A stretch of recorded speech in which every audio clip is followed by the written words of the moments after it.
আর আমরা আমাদের জন্মকাল থেকেই এই কথাটা শুনে যাচ্ছি যে একটা স্পেশাল প্ল্যানিং হবে, কৃষি জমি সুরক্ষিত হবে। কোনো কিছু আর সুরক্ষিত হয় না।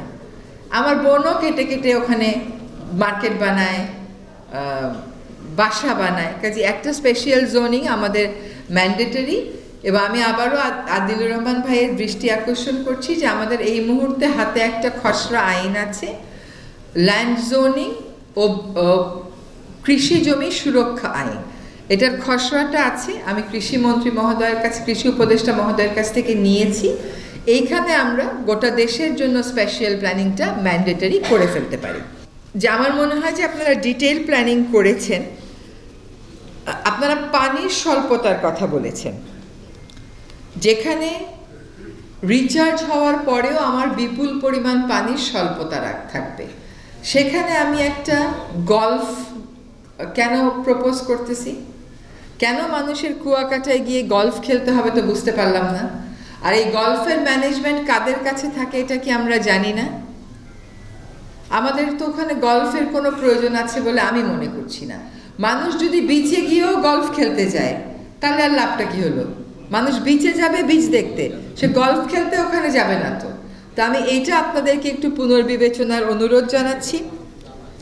যখন রিচার্জের কথা বলেন, গ্রিন বেল্ট কিন্তু একটা অনেক বড় রিচার্জের কারণ হতে পারে, কিন্তু সেখানে কি কি গাছ লাগালে রিচার্জটা হবে এটা আমাদেরকে দেখতে হবে।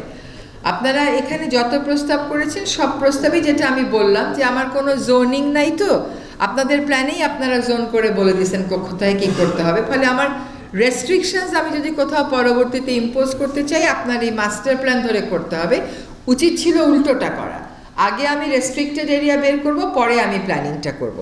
আপনার এখানে রেস্ট্রিক্টেড এরিয়া আছে কিনা আমি ঠিক জানি না। আপনারা এয়ারপোর্টেরও একটা প্রস্তাবনা করেছেন। এয়ারপোর্টও কিন্তু মারাত্মক ওয়াটার ইন্টেন্সিভ, যেখানে, এবং এটা পুরোটাই নির্ভর করবে, যেহেতু কোস্টাল এরিয়া, নদীর পানি ওখানে স্যালাইনিটি ইনফিউজড এবং ভবিষ্যতে আরও ইনট্রুডেড হবে। আপনি পুরোটাই গ্রাউন্ড ওয়াটার তুলবেন। আপনার খালি জায়গার তো এখানে বিষয় না, এত পানি আপনি কোথা থেকে পাবেন যেখানে অলরেডি গ্রাউন্ড ওয়াটারের স্কারসিটি আছে। আমরা যত সম্প্রসারণের কথা বলবো, আমাদের প্রথম থেকে ওখানে ওয়েস্ট ম্যানেজমেন্ট স্মার্ট করার একটা সুযোগ আছে। পরিবেশ এবং বন মন্ত্রণালয় থেকে এই দিন 7 আগে কুয়াকাটার শুধুমাত্র সমুদ্র সৈকতে প্লাস্টিক কালেক্ট করা হয়েছে। একদিনে 6 কিলোমিটারে 323 কেজি প্লাস্টিক। আমরা কি ভয়াবহতাটা বুঝি? এটা তো বুঝতে হবে আমাদেরকে।